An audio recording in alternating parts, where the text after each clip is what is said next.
What if I told you one man created 3 brilliant adaptations, 2 of which are kaiju related? And what if I told you that the figures created from said kaiju movies were some of the best ever made by a certain infamous, ridiculously overpriced company? Today we take a look at both the films and the figures from the work of one Shusuke Kaneko.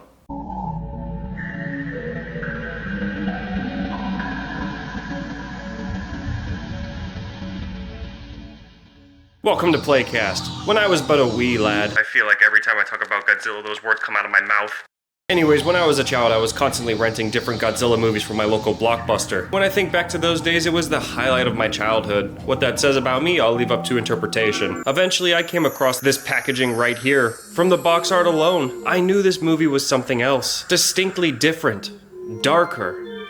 Mysterious. And little did I know, this movie would not only become one of my lifelong favorite Godzilla films, but one of my favorite films period of all time. Godzilla Giant Monsters All-Out Attack, or commonly known as GMK. It was the director's more spiritual interpretation of the Godzilla we were all familiar with. Over the years, Godzilla was either an ally or an anti-hero, but this film returns him to his villainous roots. He became a force of nature of sorts, for the restless, vengeful souls of those who died during the Second World War. This monster does not care. It sees no good in humanity and simply wants to kill all that stands in its way. Enter the Guardian Monsters. Flipping the script, Ghidorah is defending humanity now. Baragon and Mothra join the team, awakened by unassuming bystanders mostly. Ghidorah was awakened by a man attempting to...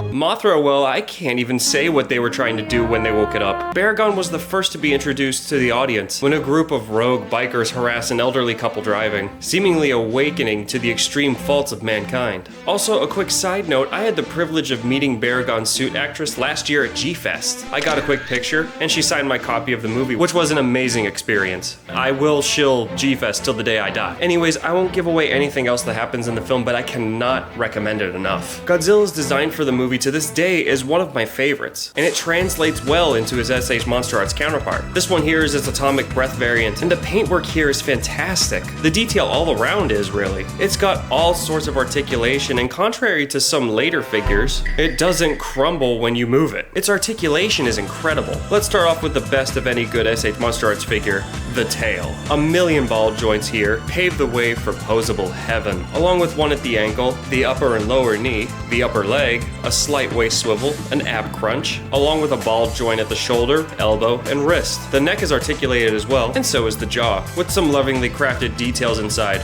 with a posable tongue that will fall out if you're not careful. Back in there! I also adore the detail on the milky white eyes and the very well done atomic breath paint job on the back. Altogether, this is the definitive figure, as of right now, for the movie. Until Hayatoys makes a GMK Ghidorah or a Baragon, please just do it! From what I've seen, it's one of the SH Monster Arts figures that doesn't cost a kidney. I give it a truly amazing 10 out of 10. And now for something completely different.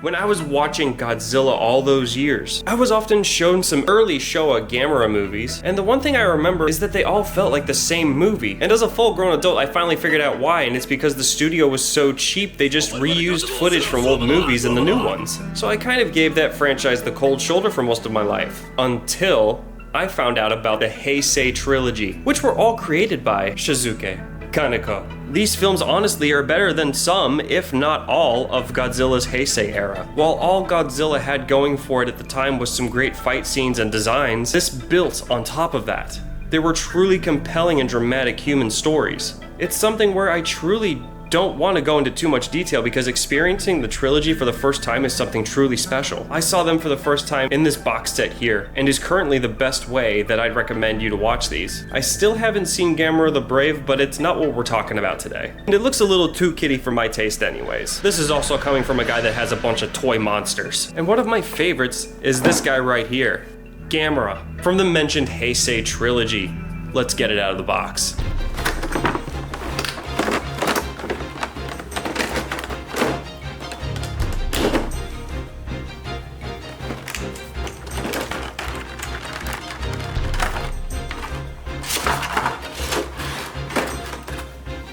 Just like the previous figure, this one touts an amazing paint job and some lovingly crafted detail. But what this one has over Godzilla is that it comes with stuff. Included is some swappable arms, but that's nothing because these other parts are for its transformation. I don't care how cringe this is gonna be. Gamera Terrorize! I regretted that instantly. Please tell me one of you knows what Beast Wars is. Also, shameless plug, please use code DMG at the Shozy store so I can review more Transformers, please. Its flight mode is spot on and looks great. Even more so with its included stand. But we got too far ahead of ourselves. Let's go back and take a look at its articulation. While it's not as long and articulated, that's just due to its design, but what's there is a joy to pose. I'm of course talking about its tail. We have one at the ankle, knees, neck, head, jaw, shoulders, and elbow.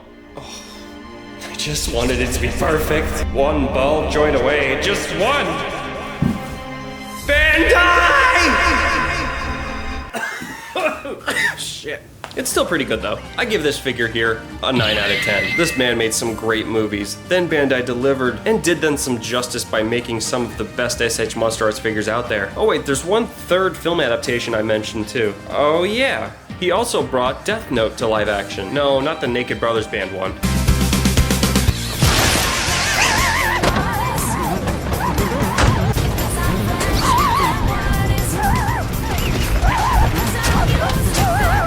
These films genuinely did justice by the source material. You know the one I'm talking about, the one that iconically ends with...